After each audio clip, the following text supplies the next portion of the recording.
No ninho de mafagafos tem 3 mafagafinhas. Bia. Ju? Milene? Não, a gente vai fazer isso de novo e vamos ensaiar. A gente vai por ordem alfabética. Tá? Mas a Porque gente não combinou. eu não gastei um tempo na minha vida decorando esse trava-língua para a gente não dar conta.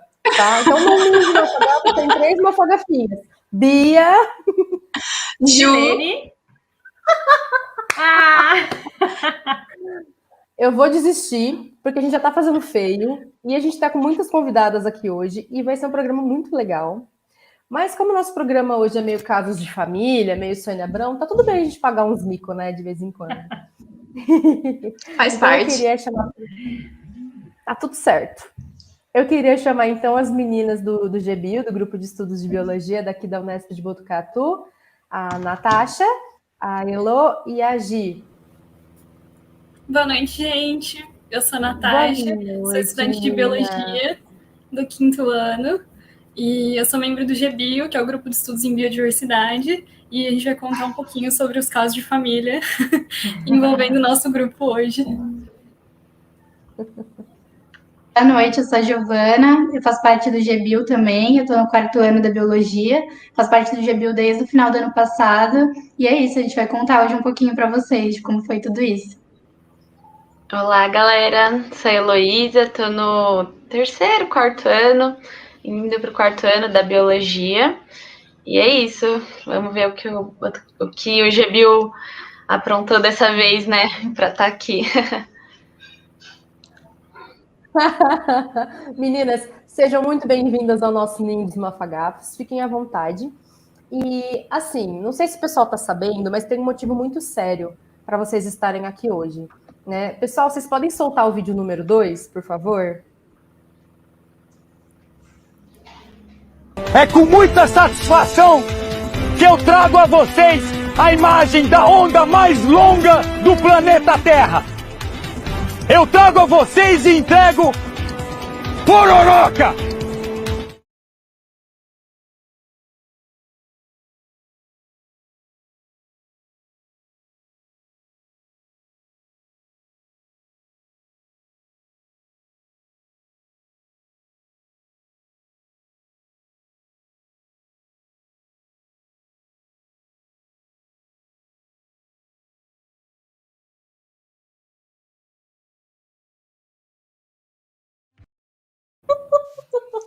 Desculpa, gente. É sensacional. Posso rir 3 dias sem parar.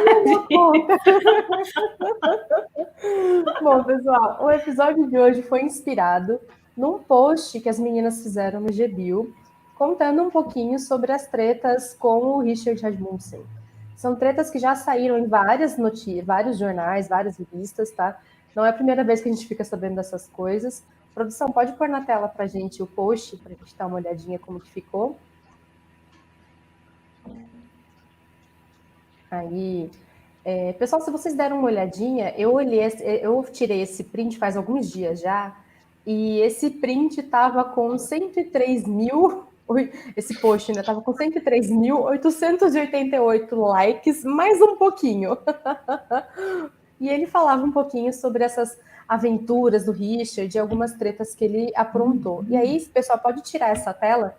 Eu queria, meninas, que vocês comentassem um pouquinho sobre, então, essas tretas, essas polêmicas. Como foi fazer esse post? De onde surgiu esse post? E o que aconteceu depois? Porque, assim, é um grupo interno, né, da Unesp de Botucatu. E, de repente, 103 mil likes.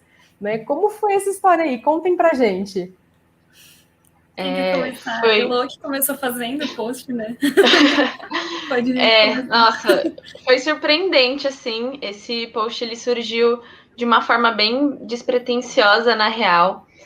Tinha um post no Facebook falando... Era um meme, na real, que era falando: todo biólogo gostaria de ter 5 minutos sem lei com essa pessoa. E embaixo era o Richard. E foi compartilhado, assim, apareceu na minha timeline. E aí eu vi uma amiga minha, que ela é da área ambiental, questionando: nossa, mas por que vocês não gostam do Richard, sabe? E aí em vez de só falar para ela, né? Ainda bem que existe o GBio, eu propus da gente falar um pouco sobre essas aventuras dele, porque é muito importante, né? A gente tem ele como exemplo. Eu tive muito também na minha infância, eu falo por mim, assim. Ele como exemplo foi uma das inspirações que eu falava, pô, ser biólogo deve ser muito legal viver essas aventuras e afins. E na realidade não, hoje eu sou contra, assim, várias das atitudes que ele teve, inclusive, junto com o GBio denunciamos, né, que isso não é legal, que isso não se faz, que isso é um desrespeito. As meninas... Bom, sobre a repercussão no caso, eu estava tranquila, imaginando que não ia atingir tanta gente. E aí, era só mais um post, né? Só mais um post cotidiano. E aí o pessoal começou a mandar no grupo, falando, nossa, alcançou tantas pessoas. E aí eu pensei, legal. Aí eu comecei a ver um pessoal que às vezes não interage muito com o GBio, né, compartilhando dentro da biologia mesmo. Falei, legal. Aí comecei a ver pessoas da biologia, né, de outras universidades compartilhando também. E, de repente, eu comecei a ver pessoas que nem eram da área da biologia e que nem eram do meu meio, assim, que estavam compartilhando também. E eu pensei, meu Deus, o que está acontecendo? E aí, de repente, a gente começou a chegar ali nas 1000 curtidas e começou a crescer exponencialmente, assim. E aí foi bem surpreendente a gente acompanhando isso.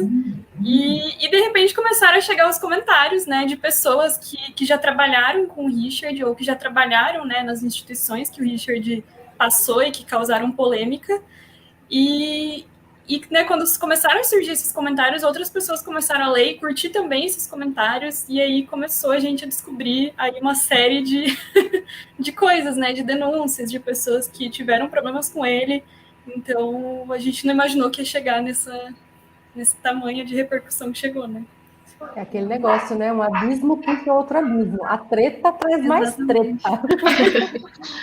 E a gente percebeu que a treta une pessoas, né? Porque até então os nossos posts educativos estavam pacíficos, né? Foi só a gente criar uma treta que alcançou uma galera aí. Gente, é assim que eu entendi porque que alguns programas televisivos, inclusive esse do qual a gente fez meme, né, na propaganda, porque que eles têm esse mote, treta atrai gente, né? A gente gosta. É o mesmo motivo pelo qual a gente gosta de Big Brother, né? Pra ver as tretas. Um pouco. Mas fala a verdade, se esse galã, esse Moisés da Pororoca não merece todo o brilhantismo que ele está recebendo nesse episódio. Não, e deixa eu perguntar, porque assim, pode ser que tenha gente em casa assistindo a gente que não é da área, né, ou que não chegou a ver o post. Então, contem pra gente um pouquinho dessa treta. Por que que a galera, principalmente a gente da Bio, tem esse rancinho aí com o Richard? Sim, eu acho que começou, na verdade, porque, enfim, eu quando era pequena eu sempre admirei muito o Richard, eu nunca vi problema, né, dele colocar a mão e pegar e tirar o bichinho ali do habitat dele, e mexer e mostrar para as câmeras e coisa e tal. Mas, assim, acho que o meu problema com o Richard começou, né, principalmente a partir do momento que eu comecei a fazer biologia e pensar, bom, talvez não seja, né, a melhor forma da gente lidar com um animal, de ter que manusear ele, sendo que não é necessário, né? Então, principalmente por ser uma pessoa pública que está passando na TV, às vezes só isso já passa um exemplo ruim, né? Primeiramente, começando aí, né? Segundo que até 2008, né, ele não era uma pessoa que era formada em biologia, né? Então, era uma pessoa que estava ali exercendo um papel de biólogo, só que não era formado como um biólogo, né? O que também já é um problema, né? Que desvaloriza um pouquinho aí a nossa profissão.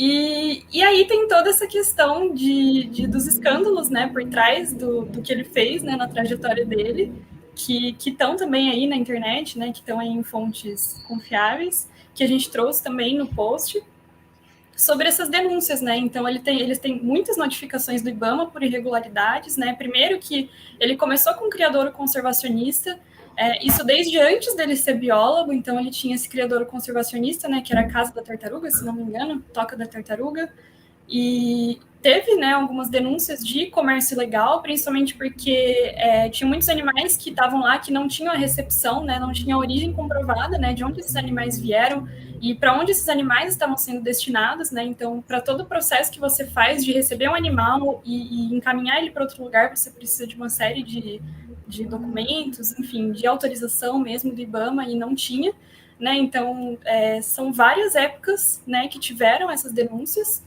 e que tiveram essas multas, justamente, né, por irregularidades, propriamente dito, e também algumas denúncias de maus tratos, né, e aí, se não me engano, foi em 2015, né, que esse recanto teve a maior multa, né, que foi de 300 e poucos mil reais, e teve também algumas denúncias de maus tratos, né, então, tipo, animais que compartilhavam recintos que estavam em condições indevidas, animais que estavam na sala de veterinário e que morreram e que não tinham registro, né, então...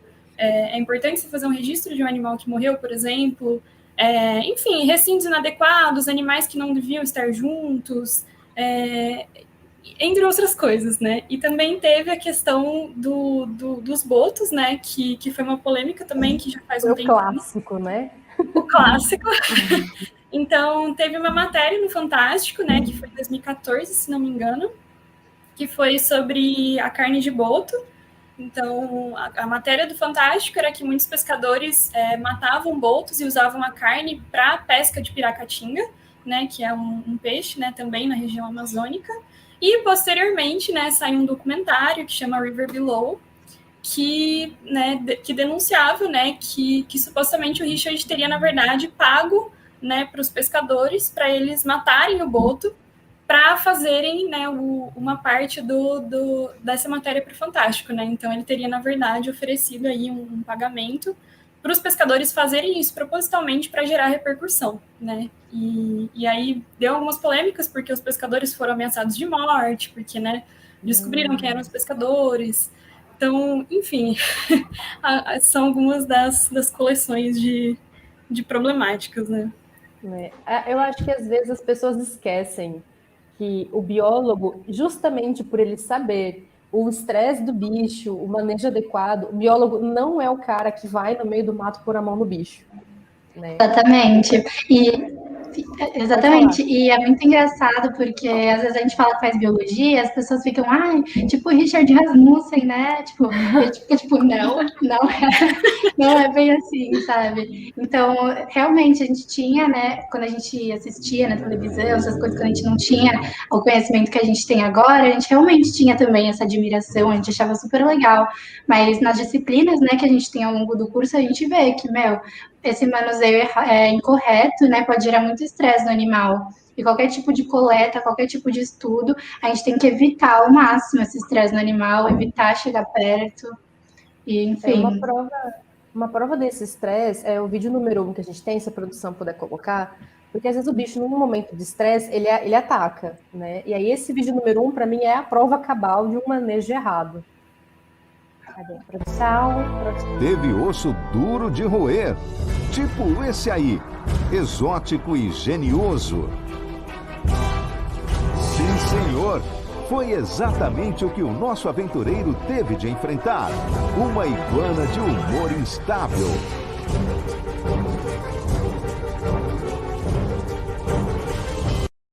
Produção. É lógico que muitas vezes a gente vê esse vídeo e a gente só pensa, yay, iguana! Yay, iguana! Mas o que a gente está querendo dizer é isso. No manejo adequado, isso jamais aconteceria. A iguana praticamente arrancou a ponta do nariz do cara, sabe? E se isso não comprova algum tipo de manejo. E o pior é que ainda fala, tipo, exótico e genioso, tipo, culpabilizando como se o animal fosse culpa do animal, sabe? Fosse um animal agressivo, fosse um animal que atacou ele, assim, tipo, porque ele é super agressivo, sendo que o problema tá justamente nesse manuseio, né? Sim. E, meninas, mas agora sim, a gente chegou, assim, num ponto que a gente queria, porque, né, polêmicos, gírias polêmicos. A gente sabe que esse ser... o Richard, ele é uma pessoa pública, né? E vocês tiveram um alcance muito grande. A minha pergunta é, vocês acham que essas denúncias, esse post de vocês, chegou até ele ou até alguém famoso? Então, É, a gente... acreditamos que... Ops. Não pode falar. Acreditamos que realmente chegou nele, porque quando a gente começou a atingir números assim extraordinários, ele falou indiretamente, né, nos stories dele, falando que estavam difamando.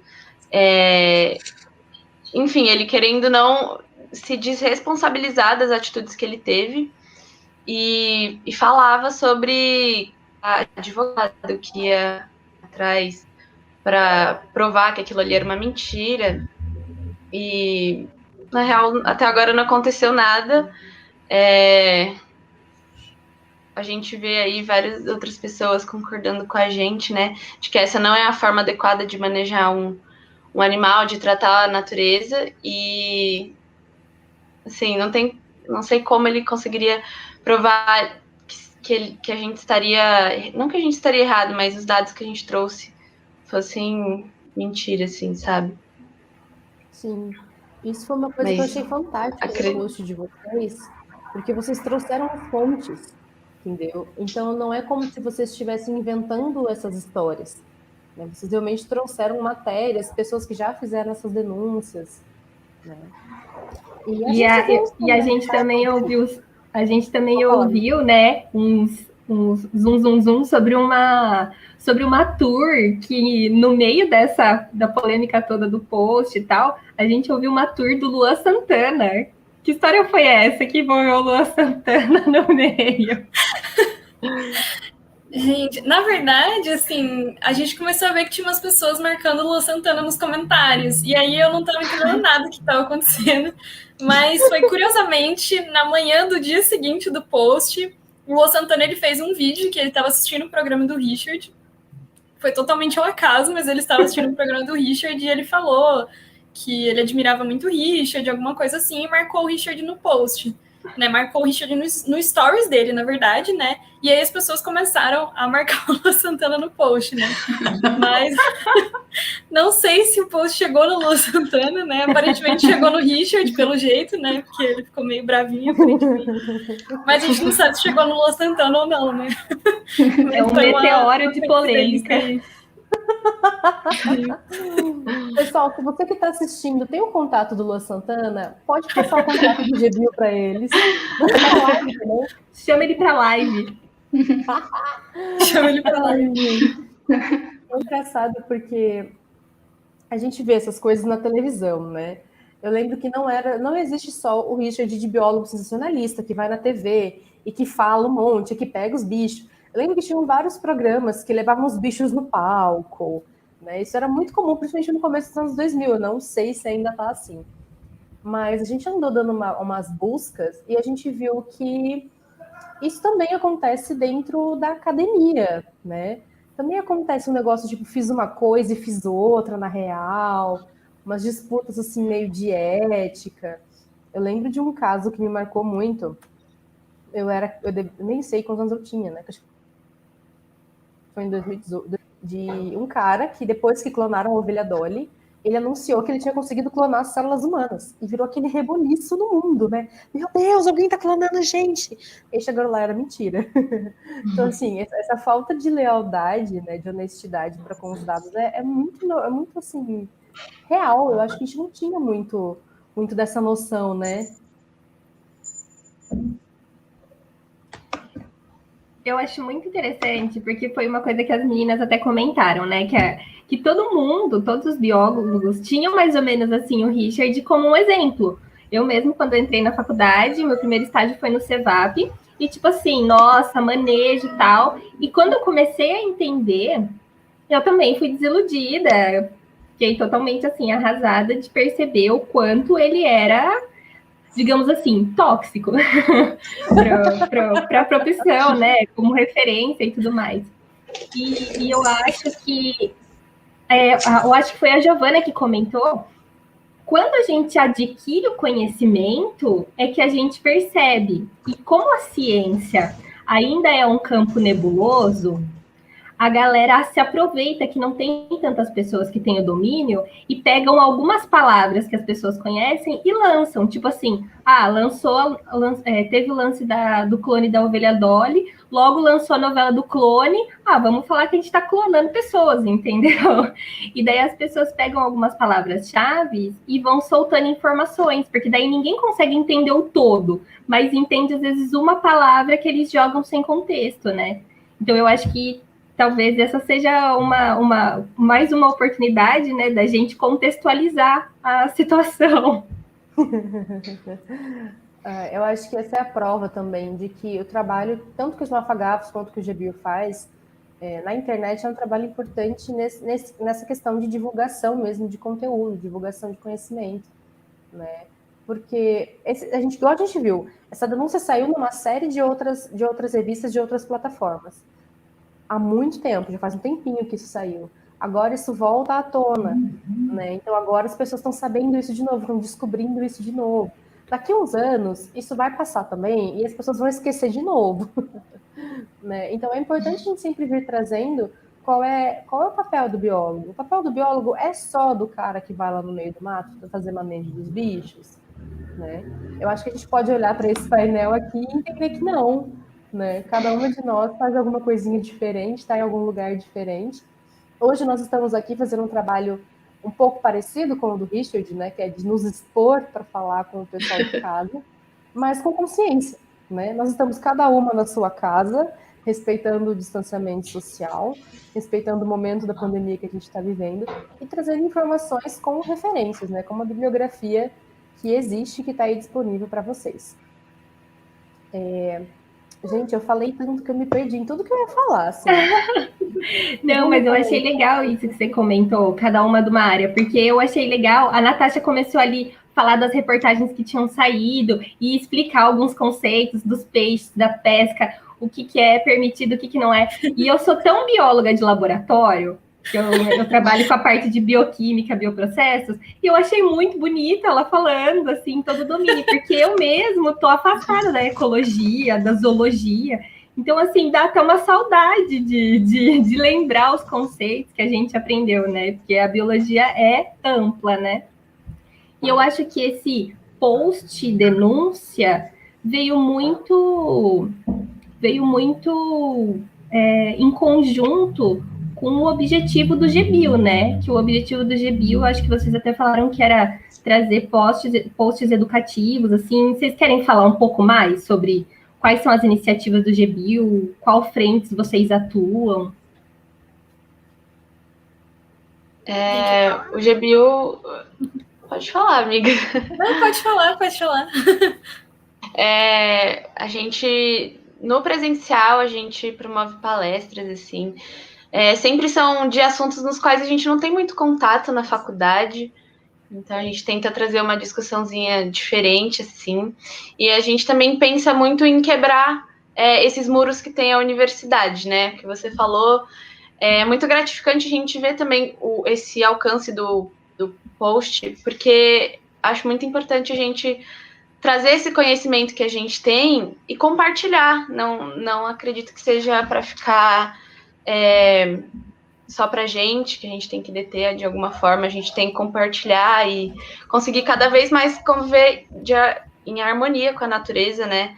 Então, que eu acho que é a parte que eu, falando aqui, né, a parte que eu mais gosto, adoro a educação ambiental e todo esse viés que ela traz. E eu vejo que casa muito com o GBio, principalmente nesse momento agora de pandemia, que são trazendo esses posts educativos, coisas que a gente não discute, tanto no campo da faculdade mesmo, né, que são para pessoas que estão ali dentro, têm o contato mais próximo e conseguem entender melhor, porque tem alguns posts que a gente faz que, às vezes, a linguagem realmente para outro público teria que ser adaptada, mas também conseguimos fazer para abranger todos, sabe? E acho que esse pode ser um dos masters objetivos do GBio, que é compartilhar esses conhecimentos e trazer cada vez mais as pessoas a serem conscientes sobre as coisas que estão ocorrendo e como a gente deve conviver. Isso. O pessoal já começou a mandar pergunta. né? A primeira foi da Stephanie. O que vocês acham sobre exposição de animais em programas de TV ou plataformas midiáticas do modo que é feito atualmente? Acham educacional ou desnecessário? Posso comentar? Claro. Eu acho que assim, eu acho que é um pouquinho dos dois. Eu acho que pode ser educacional dentro do explicativo. Então, assim, explicar o porquê que você está manuseando aquele animal, onde aquele animal está. Até porque tem muita gente que tira as coisas do contexto mesmo. E assim, às vezes a exposição midiática ela pode ser desnecessária. No caso, por exemplo, sei lá, os posts recentes de pessoas manuseando macacos. Né? Então, tem várias páginas, né, de lugares de proteção de macacos, né, de primatas, que estão falando para as pessoas muito cuidado com o compartilhamento, né, enfim, esses posts do Instagram bonitinhos, com macacos fazendo coisas de humanos. Enfim, pode parecer fofinho, mas às vezes não é o comportamento natural do animal, às vezes não é o comportamento natural do animal. Às vezes parece que ele está fazendo alguma coisa de fofinha, que ele está mostrando os dentes porque ele está sorrindo, mas na real isso não é um comportamento de um animal que está feliz, né? Então, às vezes a gente acha que a gente sabe que o animal está bem, que o animal está se divertindo, né? E tem também um outro mamífero que eu não me lembro o nome, o que põe os bracinhos para cima. Mas tem muita gente... É um tipo de lêmure. Mas, enfim, ele põe os bracinhos para cima, né? E as pessoas acham super fofinho. E parece que ele tá se divertindo, mas, na verdade, isso é um comportamento de um animal com medo. Então, o animal tá muito assustado. Então, ele faz isso porque, realmente, ele tá em pânico. Então, não é um comportamento bonitinho, né? E, muitas vezes, as pessoas expõem isso na internet, né? Como se fosse algo legal. E dos primatas também, né? Então, é legal. E aí, muita gente vem perguntar como faz para ter um macaco, né? Tem até aquele meme de Facebook, né? Que é tipo, você faz biologia, como faz para eu ter um macaco, né? Então, Meu Deus. Enfim. Tá faltando para essas pessoas, gente? Tá faltando para essas pessoas assistir Friends.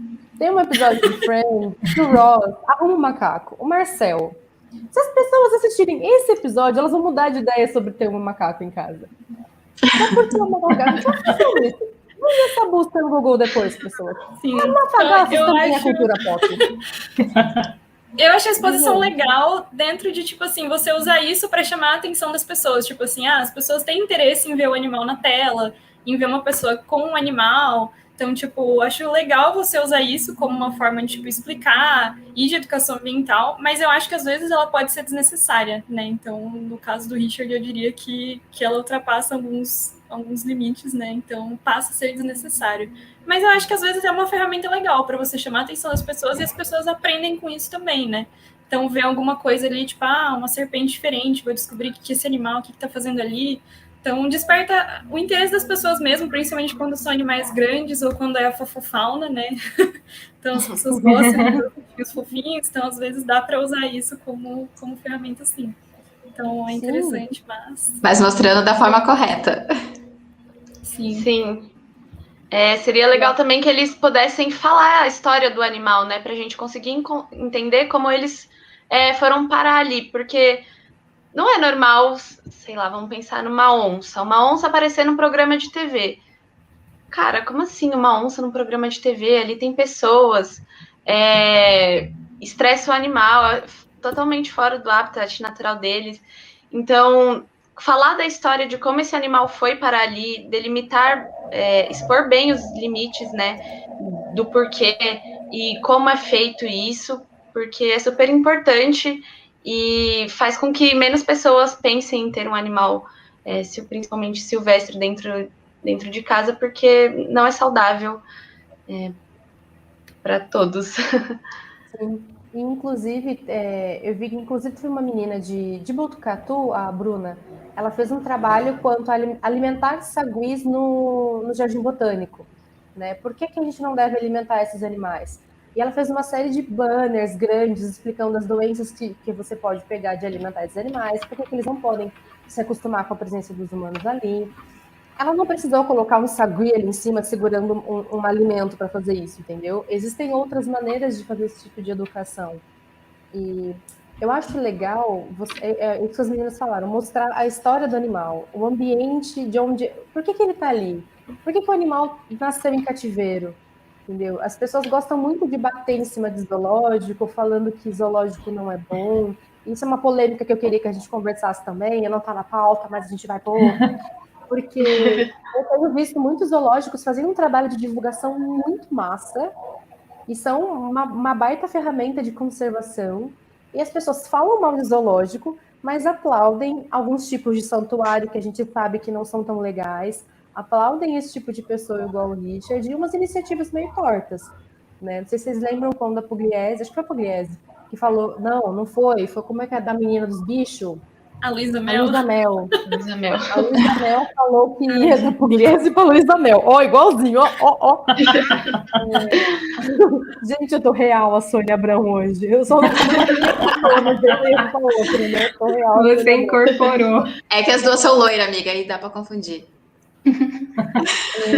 A Luísa Mel falou que queria abrir um santuário de animais para colocar uma série de animais selvagens no mesmo lugar.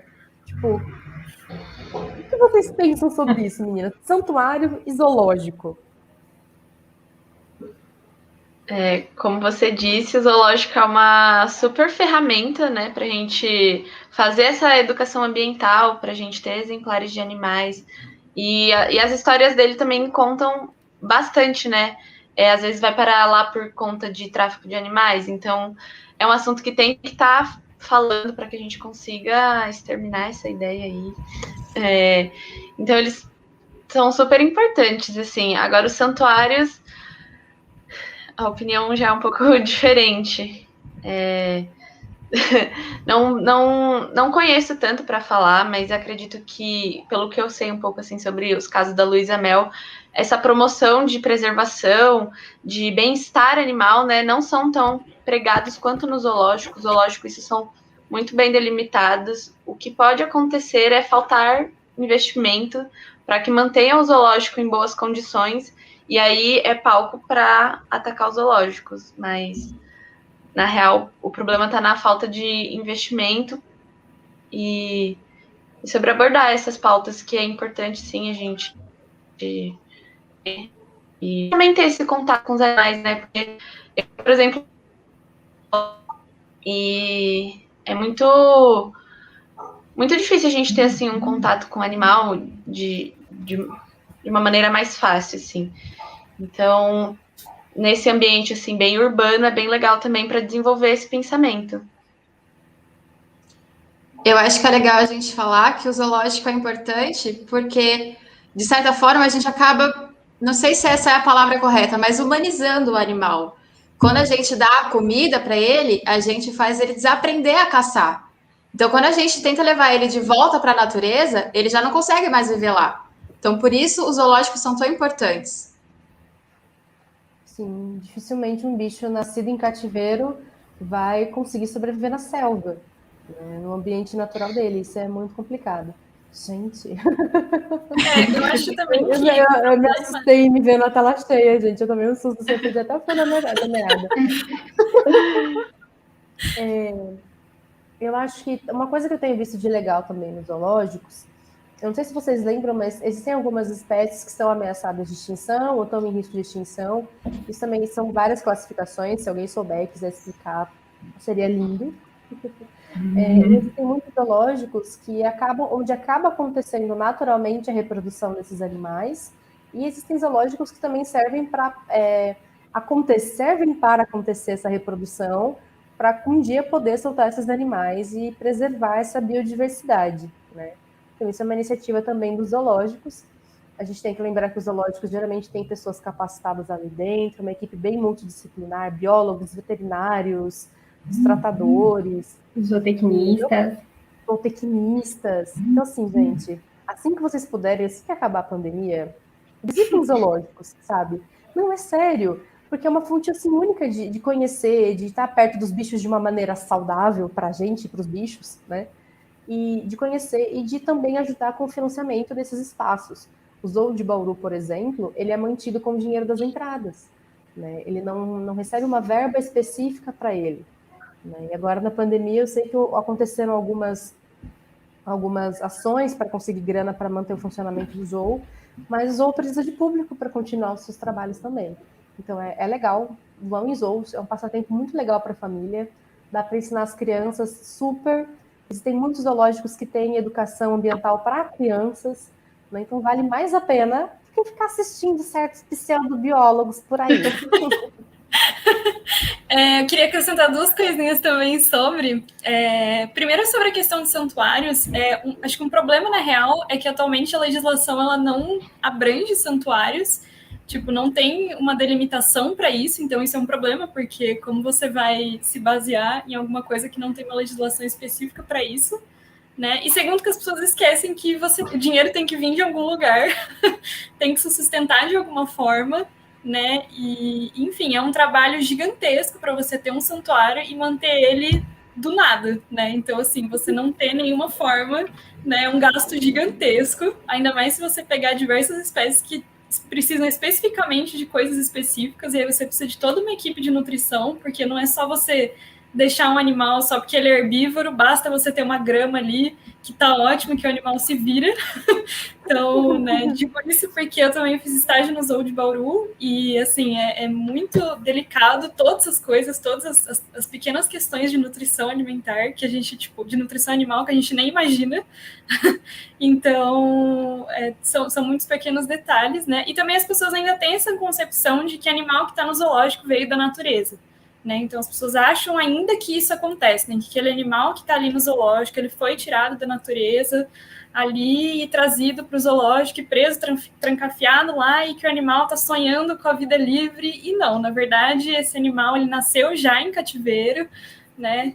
No máximo, alguns animais que acabam ficando no zoológico, eles são animais que, enfim, estavam muito debilitados e não tem jeito nenhum de soltar, que é o que acontece principalmente, tem bastante jabuti e tigre d'água, que às vezes fica também, né, tanto em zoológico quanto no Projeto Tamar também fica bastante assim por lá, que não tem o que fazer, são muitos, né, vem de tráfico, vem de gente que tem em casa e quer se livrar, e aí acaba ficando, né, no zoo mesmo, acaba ficando no local.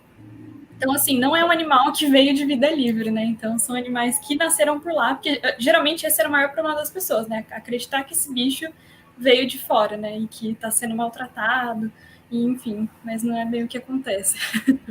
Eu achei muito...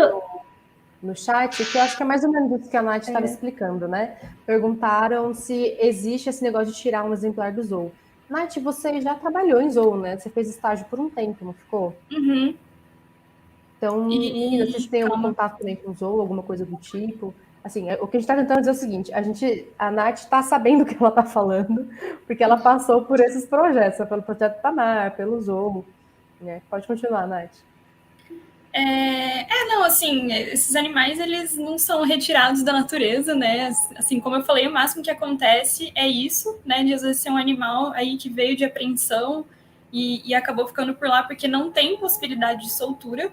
Mas, geralmente, todo animal que vem, né? Então, por exemplo, no zoológico de Bauru, não tem uma instituição como, por exemplo, Botucatu, a gente tem o SEMPAS, né? Que recebe animais de apreensão, que recebe, sei lá, animal que foi atropelado, animal que apareceu na casa de alguém. Então, quem recebe isso, no caso, é o zoológico de Bauru, então são os veterinários do zoo, né? Então, os veterinários do zoo, eles não cuidam só dos animais do zoo, eles também cuidam desses animais que chegam, né? E, assim... todos eles, né, praticamente passam pelo processo de reabilitação, né, então às vezes chega machucado e faz uma soltura num local apropriado, né, então geralmente é isso que acontece mesmo. Eu achei muito legal um ponto que você tocou, falando sobre essa especificação, né, que os zoológicos, eles seguem uma legislação. E eu acho que quando a gente fala, né, no caso da ciência, porque às vezes muita gente fala assim, biólogo quer defender bicho, mas usa para fazer teste. Eu acho que é legal a gente também já puxar o gancho e falar um pouquinho sobre que tudo que a gente faz, que envolve animais ou pessoas, ideias de seres humanos, tem um comitê de ética por trás. Então, tudo que a gente faz é pautado por legislação, comitê de ética, a gente tem que dar um parecer. As aulas que são utilizadas animais passaram por um comitê de ética. Então, tudo que a gente faz é muito controlado. E eu acho que, além de contar a história do animal, né, que eu acho que falta nas mídias, é também frisar, né? Frisar o quanto é importante ter uma regulamentação, um comitê de ética. A gente viu que há um tempo atrás o nosso IBAMA foi esculachado, né? Desacreditado. Então, eu acho que tem que fortalecer, realmente as leis precisam existir para que as pessoas não aleguem ignorância, né? Sim. E muitas dessas coisas que a gente está citando são leis mesmo, sabe? Então, por exemplo, o tráfico de animais. Existem leis que regulamentam quais animais você pode estar em casa e quais as condições. Então, por exemplo, aves raras. Por que existe tráfico? Porque tem gente que compra, né? E não pode, gente, não pode. Denuncie. Se você vê alguém vendendo, denuncie. Vocês não têm noção do quanto os animais sofrem nesse processo. Não busquem no Google, porque é triste, assim, real. Os animais são extremamente maltratados, muitos morrem no processo. A gente está tendo muitos casos de animais saindo do Brasil, inclusive, animais exóticos do Brasil sendo enviados para outros países, onde essas legislações não são tão duras. E aqui a gente tem que aproveitar que elas existem, né? O IBAMA foi totalmente desmantelado, igual a Mi falou, não tem mais biólogos na alta diretoria do IBAMA. Então, quem está fiscalizando, né? Quem está em cima dessas unidades, sabe? Quem está fazendo isso? Então, a gente tem que fazer a nossa parte também, desincentivar o ter bichos exóticos em casa, o ter bichos selvagens em casa. Gente, a fofofauna é linda. A gente chama de... Para quem não está entendendo, a gente chama de fofofauna os bichinhos bonitinhos, fofinhos, né? Que nem os grandes gatos, leão, tigre, onça, né? Ultimamente eu abro meu Instagram, tem algum gato grande, um leão, um tigre, uma onça, sempre interagindo com o humano. A gente acha aquilo lindo, a gente quer ter em casa, né? Tem também os golfinhos, os botos, as baleias, que são lindos, maravilhosos. E a galera quer chegar perto, quer passar a mão, né? Aliás, outras polêmicas, né? Nós tivemos um caso famoso recentemente, de um famoso mergulhando por aí e tentando, interagindo com os corais, né, gente? Vocês pegaram esse caso, meninas? Vocês acompanharam essa tour? Sim. Para quem não entendeu, gente, teve um ator global que foi fazer um mergulho, e tinham os recifes de coral, e ele decidiu sentar num recife de coral. Aí, uma pessoa, né, que sabia do que estava falando, não era uma pessoa leiga, foi lá no post, porque ele postou foto na internet também, tá, gente? Ele não só faz a cagada, mas ele mostra. E aí a moça foi lá e falou: amado, não pode pôr a mão. Coral não é plantinha que você põe a mão. Coral é um bicho, né? E aí ela foi esculachada. Vocês viram essa cena, meninas? O que vocês acharam dessa tour aí? Sim. Eu acho muito complicado, porque, assim, eu acho que ninguém é obrigado a saber, e eu acho que, enfim, todo mundo, em algum momento, pode ter tido uma má conduta, assim, em relação a mergulho, em relação ao animal, em relação à planta, enfim, por ignorância mesmo.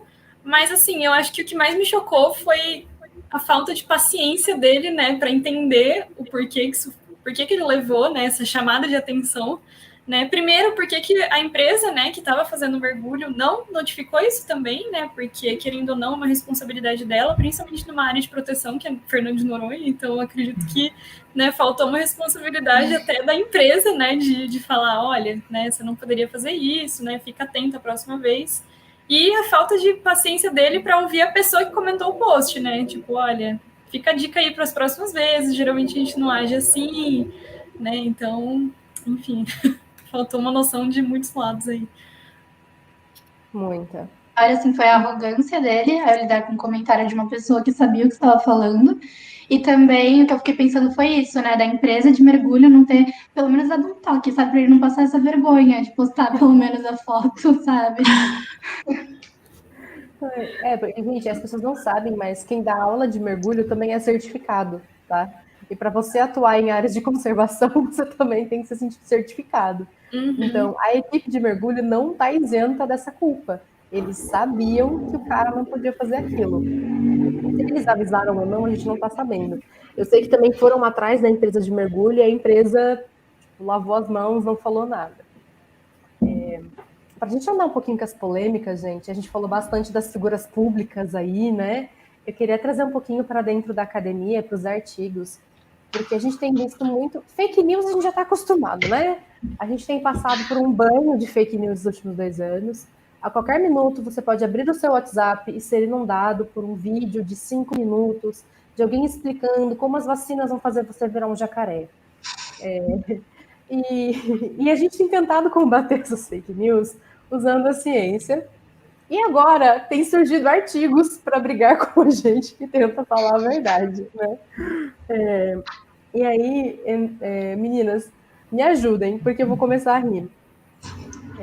Porque, assim, a gente tem que manter uma confiança na ciência, né? A gente sabe que a ciência não é uma entidade, né? Mas as coisas são publicadas. Eu não descubro algo e escondo, eu descubro algo, publico, para que os meus pares, as pessoas que também trabalham com aquilo que eu estou trabalhando, fiquem sabendo do que está acontecendo. Inclusive, tem uma ferramenta no Google onde você consegue colocar alerta para as palavras-chave. Então, por exemplo, eu trabalho com peixe, eu coloco lá o nome do meu peixe e o Google vai me avisar toda vez que sair um artigo do meu peixe. Mas, ultimamente, as pessoas têm achado que isso não existe, né? Eu passei por uma cena recentemente daquela discussão sobre remédios que se deve tomar para Covid e remédios que não se deve tomar para Covid. E a pessoa estava defendendo um remédio, a ivermectina, no caso, e uma moça que trabalha com parasitologia, ela está fazendo pós-graduação na área, ela trabalhou com esse medicamento, ela explicou que não pode tomar esse medicamento toda hora, que não é assim, que se não tiver comprovação, não toma porque não é legal. Ele começou a bater em cima dela e falar que ela estava errada. Ele não é da área de biológicas, tá, gente? Ele não, ele é de exatas, se não me engano. E aí ela trouxe uma nota da Sociedade Brasileira de Infectologia avisando que não era para usar esse remédio. E a resposta dele foi: nossa, como a ciência é lenta para se atualizar. Essa nota é de 2020, eu te mandei um artigo do mês passado. A que ponto chegamos? Entendeu? E aí, não sei se vocês viram que agora tá tendo... Pode falar, Ju. Então, eu ia falar que isso do artigo é muito complicado, porque esse ano a Nature postou que eles viram muitos artigos fakes, né? Que na verdade seriam artigos encomendados, onde você inventa números, inventa dados só para poder publicar. E um exemplo é com esses... com a ivermectina, que foi com 8 pessoas. Foi. E aí, como que você confia em um dado testado em 8 pessoas? Tipo, não tem como. Entendeu? Eu lembro que na época ainda o dono do artigo tentou se defender falando que ele não estava fazendo um teste de eficácia. Ele estava só registrando um estudo de caso. Ele fez um teste nos pacientes dele e ele quis contar para o mundo. Mas, gente, 8 pessoas. E eu acho, e não tinha como a gente fugir mesmo desse assunto da pandemia. Até colocaram ali no chat falando que esse manejo errado, né, dos animais é que acaba desencadeando novas pandemias, né? E igual agora que a gente está vivendo, não se sabe ainda de onde veio, né? Tem algumas teorias já, não sei se as meninas saberiam dizer melhor algum caminho aí sobre isso. Querem comentar alguma coisa também sobre os artigos polêmicos aí? Nossa, eu acho que a última polêmica que a gente precisa falar tem um pouco a ver com os artigos, mas é sobre uma polêmica recente que tem acontecido uma onda de preconceito contra asiáticos e ataques contra asiáticos nos Estados Unidos. Aqui no Brasil aconteceram algumas, mas teve um movimento grande nos Estados Unidos, teve um atentado contra pessoas asiáticas, porque eles foram julgados como culpados pela pandemia, né? As pessoas leram essas fontes de que o vírus veio da China e a China é culpada, então vamos matar os asiáticos. Rolou isso. Não é assim que funciona, gente. Até agora, não tem nenhuma certeza de onde veio. A última vez que eu li, foi acho que essa semana, eles estavam vendo que pode não ter sido no mercado, porque até no fim do ano passado, falava-se que era por causa dos animais que ficavam no mercado de animais, ficavam lá expostos, vivos, tendo contato com as pessoas. E eles estavam vendo que parece que não foi no mercado que começou. A única coisa que a gente tem certeza até agora é que não veio de um laboratório. Esse vírus não foi criado, colocado numa seringa, injetado em alguém e daí espalhado.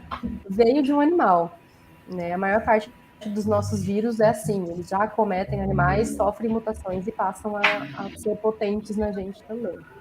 Então é sempre importante falar isso. Temos mais uma pergunta da Samara. Pessoal, aí... Meninas, por que vocês acham difícil trabalhar com divulgação científica no Brasil? Vamos lá, é difícil trabalhar com divulgação científica no Brasil? Minha mãe tá aqui fazendo assim para mim, ó.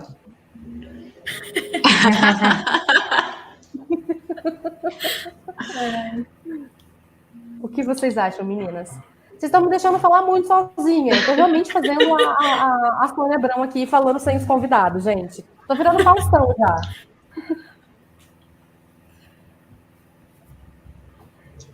Eu acredito que seja assim um pouco. A gente está há um ano mais ou menos, né, trabalhando nesse modelo aí na internet, e a gente só conseguiu um público assim bem maior agora por conta do post do Richard, mas antes era bem dentro do que a gente conhecia ali mesmo, do pessoal da faculdade. Então fica muito preso mesmo aonde a gente está, não consegue quebrar esse muro mesmo. Acho que fica bem difícil. E assim, esses ataques, essa forma que eles estão fazendo agora de deslegitimar a ciência, está afetando também, porque uma hora sai um dado, e outra hora sai outro dado, e ao que eu vejo, né, as pessoas preferem acreditar naquilo que é melhor, não importa se é uma mentira ou se é uma verdade. Por exemplo, na pandemia, né, a gente vê que os remédios não têm eficácia, cara. O remédio é para verme, não é para vírus, assim, não vai, não são organismos diferentes, então não vai tratar. Então as pessoas, pode ser também, né, por mecanismo de defesa, de ter esperança de acabar com esse vírus logo, mas tem que também ter essa cautela, né, de averiguar que, cara, não é o mesmo organismo, não vai ser eficaz, e que é melhor a gente confiar na ciência, confiar nisso que é mais duro, e procurar formas eficazes, né, que é como a vacina, e querer elas e não ficar atrás de coisas que só para não deixar a gente ficar pensando mais, sabe? Alimentar mais o que a gente quer e não o que é real. Acho que é isso. Me embananei um pouco, mas foi. Tamo junto, amiga, tamo junto. Amiga, você ia falar alguma coisa que o microfone estava mutado. Eu te vi falando aí, você estava com o microfone mutado. Eu? Giovana. Tá me ouvindo agora? Sim. Ah, tá. Não, eu ia falar o que a Heloísa falou, né? Mas antes eu ia falar também que eu acho que o principal, né, é a desvalorização da ciência que a gente tem tido, principalmente nos últimos anos, né? Nos últimos anos a gente tem tido uma desvalorização tanto com o fomento, né, da ciência, das pesquisas, e eu acho que isso influencia diretamente, né, nessa divulgação, nesse auxílio à divulgação, né? Gente, meu noivo chutou. E a Bia, pode falar, Mi. A Bia comentou o caso de xenofobia, mas também quando começaram a soltar as matérias falando que possivelmente vinha dos morcegos, muitos países começaram a atacar os morcegos também e criar todo esse desequilíbrio também, né, ecológico. Não sei se as meninas querem comentar alguma coisa sobre isso. Só para encerrar o assunto da divulgação, a pergunta, eu queria dizer que meu noivo é um lindo, gente. Ele bateu assim a bola para a gente chutar. A gente não pode deixar de comentar isso. A divulgação científica, ela não é só desvalorizada fora da universidade, ela é desvalorizada dentro da universidade também.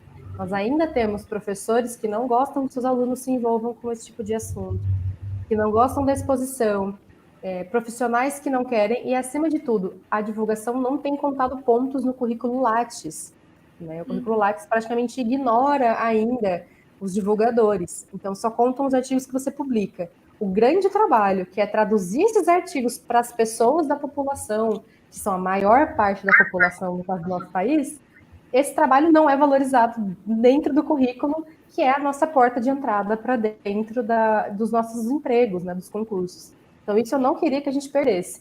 A divulgação científica precisa de valorização. Gente, se vocês têm amigos que fazem divulgação científica, apoiem, curtam os vídeos, se inscrevam em canais, compartilhem os conteúdos, ajudem a divulgar jogadores, porque vocês fazem parte dessa corrente, né? É função dos cientistas. Temos mais uma perguntinha aqui. Queria saber das sapolinas quais áreas elas pretendem seguir como futuras biólogas. Será que teremos algum youtuber aí no meio divulgando sempre com responsabilidade? Gente, achei demais chamar de sapolinas, porque a gente colocou o título, né, Girinos Polêmicos. E a gente quis fazer, né, um bate-bola ali com aquele meme do Mamilos Polêmicos, né? Então a gente colocou os Girinos Polêmicos. E daí agora nós somos para sapolinas polêmicas, né? Digam aí, meninas, quem vai ser a youtuber? Nenhuma? Ninguém vai seguir o espaço do Richard, gente. Eu amo divulgação científica, mas acho que sim, youtuber acho que não. Elo, e você? O que você acha? Eu tô com a Natasha também. Gosto muito da educação, da divulgação científica, mas não me imagino, assim. Pode ser, sim, uma parte, mas não só isso, assim. Não tenho uma opinião sobre o... Eu adoro fazer, mas eu adoro fazer. É algo muito, muito legal. Gi, e você? Bora pro YouTube? Eu acho que é muito importante, né, toda essa divulgação, mas não essa youtuber não. Não quero. Gente, eu queria dizer que youtuber não, mas vocês estão vendo, né? Tem Instagram. Já estão com o Instagram do GBio aí, né? Por que não continuar nessa divulgação no Instagram? A plataforma tem ganhado espaço, quem sabe logo vocês conseguem rentabilizar esse negócio aí, né? Aliás, pessoal, sigam o Instagram do GBio, @gbio_botucatu. E depois vão lá no nosso perfil da uma tietada também, que a gente gosta. Mas e vocês, Mafagafa? Vocês não querem seguir na área do youtuber? Olha...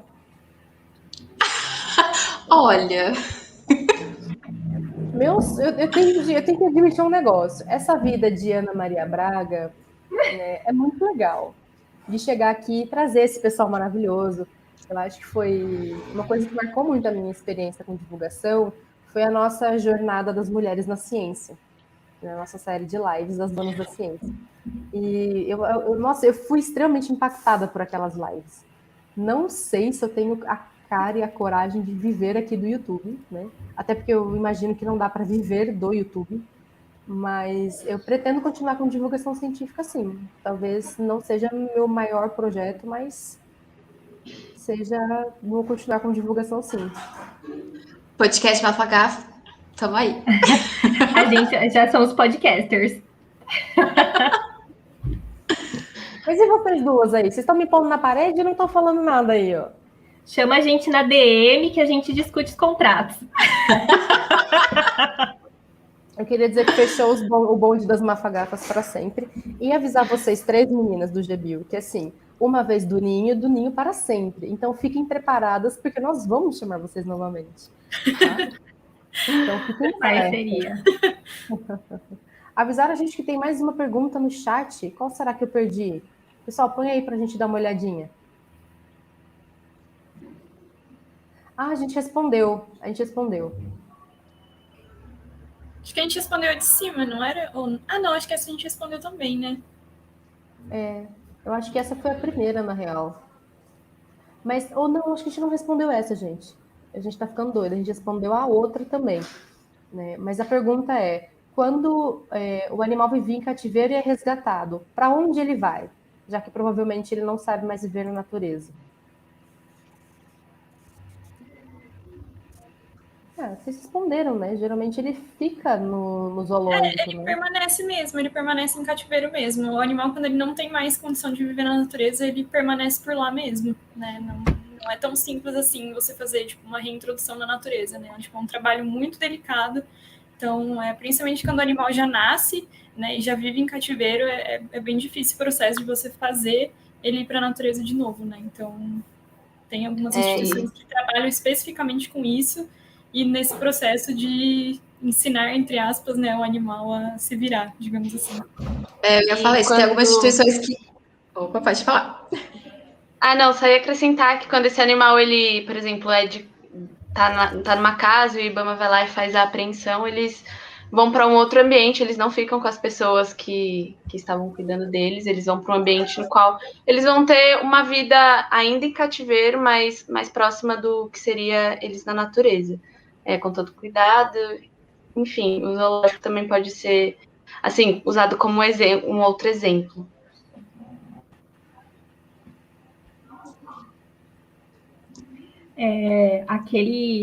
Teve lance, né, de comentar sobre o Lattes e a divulgação científica. Eu acho que daí tem uma outra polêmica, que é a galera que mente nos currículos, né? Eu vou dizer que, olha, o Lattes tem um problema. Pode ser que a pessoa erre por ignorância, porque não é uma coisa tão fácil assim. Tem que ter um tutorial. Nem um pouco. Tem que ter um tutorial.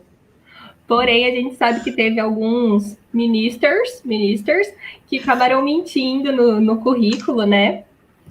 E eu não sei se as meninas querem comentar alguma coisa, algum caso engraçado aí. Ai, gente, eu queria dizer primeiro que, não sei se as pessoas sabem, né? Mas o Richard tem parte, né, como ministro. Ele não está de ministro ou secretário do ecoturismo, uma coisa assim? Quem? O Richard. Eu não sei dizer. Porque eu lembro que rolou uns negócios ele foi um cargo que... Eu só não lembro mesmo se foi ministro ou secretário, mas ele depois falou que foi de forma voluntária. Na real, mas ele estava ali, né? Embaixador do ecoturismo. Eu não sei o que pensar. Tem que aprender a surfar na pororoca, entendeu? Porque se esse é o ecoturismo que ele está promovendo, surfar na pororoca e pegar os bichos, não tá legal, sabe? Se esse é o ecoturismo que ele está promovendo, não tá legal. A Adri mandou pra gente, embaixador do ecoturismo brasileiro. Mandaram também que o Ronaldinho Gaúcho também é um embaixador do Brasil, tá, gente? Sempre se eu choro, só dou risada. Dos ministros, eu acho que teve um caso, assim, maravilhoso, que foi acho que foi o ministro da Educação que falou que tinha um doutorado e não tinha. E foi muito excepcional, ele era ministro da Educação, sabe? Ele tem que saber como funciona ter um doutorado ou não ter um doutorado, né? Não é o tipo de coisa que você se confunde. Nossa, gente, acho que eu defendi meu doutorado. Será que eu defendi meu doutorado? Sabe? E também ele foi acusado de plágio no mestrado dele. Vejam só. Muita educação, hein, gente? Muita educação. Né? Eu não vou falar de quantas palavras erradas ele escreveu no Twitter, porque eu tô sendo boazinha hoje, tá? Hoje eu tô sendo boazinha. Mas, gente, ele não sabia escrever no Twitter. E existia corretor ortográfico na internet, sabe? Eu ficava meio frustrada com isso. Eu acho que uma coisa que foi interessante é que as pessoas estão ficando espertas, né? A maior prova disso para mim foi quando começou o Big Brother. Começou o Big Brother, a galera descobriu que tinha participante com nome sujo até no Serasa. Um nível de busca. Então, cada vez que o ministro tá sendo nomeado, a galera tá caçando o currículo e tá falando, isso aqui não tem como ser verdade.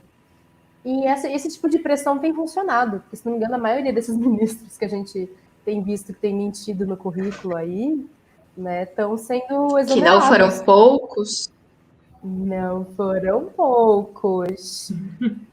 Não foram poucos. E isso é uma coisa que eu queria ressaltar. Que eu acho que essa tem que ser o final da nossa conversa, já andando para o final. Né? existe um combate às fake news, inclusive nesse meio, dentro da ciência. Tá? Então, por exemplo, as pessoas têm postado sobre os ministros, essas denúncias têm sido feitas. Agora, a Nature e várias revistas têm feito um trabalho de descobrir os artigos fake e despublicando esses artigos, tirando das revistas, né? Então, eu acho que isso mostra que precisa haver um comprometimento com a honestidade, né? Principalmente a gente que trabalha nessa área, e também da nossa parte de continuar essas denúncias, né? Para que a nossa área não entre em contradição e não seja desvalorizada por causa de um erro desses. Né? Eu acho que é esse ponto. Foram mais de 1.300 artigos retirados. É muito artigo. É muito artigo, gente. Gente, eu tô impactada. Mas não podemos perder a fé na ciência, hein, pelo amor de Deus. Sim. Eu acho que isso prova que existe esse cuidado, sabe? Eu acho que se eu não soubesse que esses artigos foram retirados, só tivesse a denúncia lá, sabe? Tipo, olha, existe artigo fake. Eu ia ficar, meu Deus, eles ainda estão no ar? Mas não, a gente aqui tem funcionado as denúncias, isso é muito legal. Pessoal, então a gente vai caminhando. E também tá rolando umas investigações também sobre autoplágio, né? Que às vezes as pessoas acabam publicando as informações mais de uma vez, né? Isso também está acontecendo bastante e está tendo essa investigação, denúncia e tudo mais.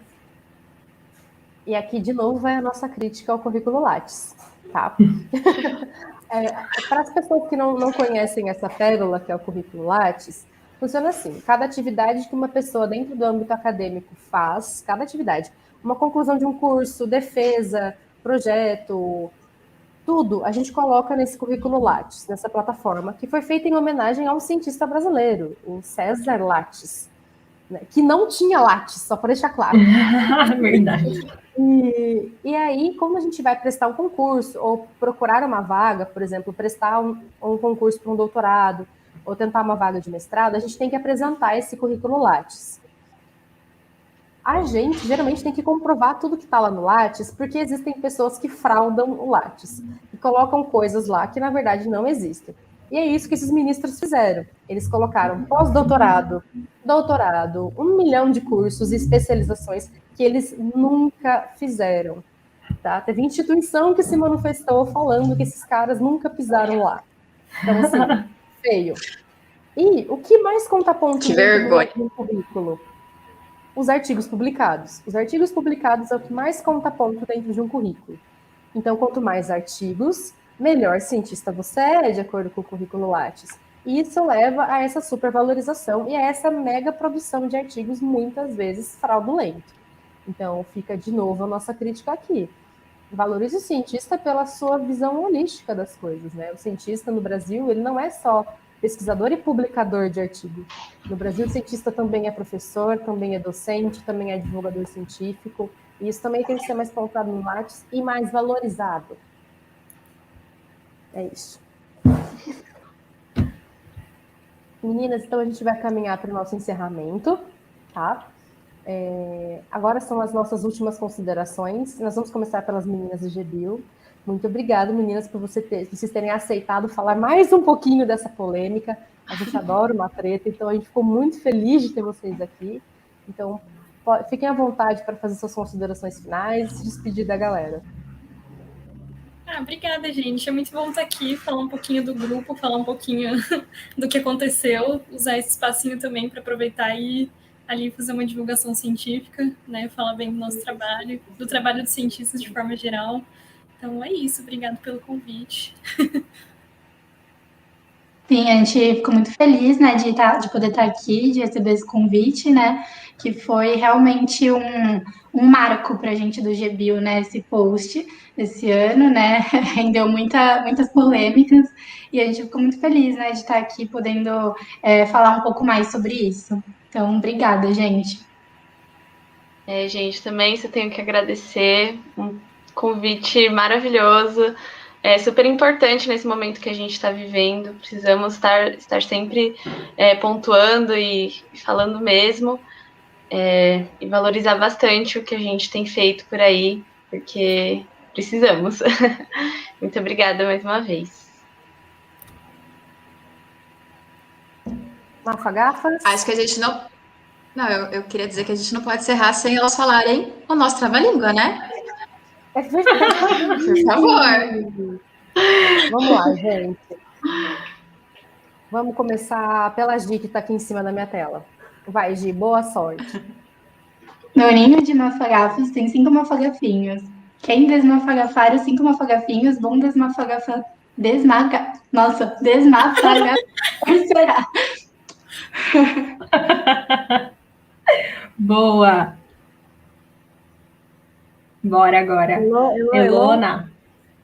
Ai, no ninho de mafagafos tem 5 mafagafinhos. Quem desmafagar os 5 mafagafinhos, bom desmafagafador será. Meu Deus, que dicção horrível. Nath, você não vai escapar, Nath. Ai, meu Deus.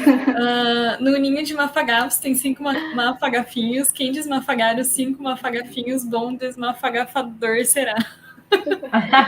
Boa. Muito bem, meninas.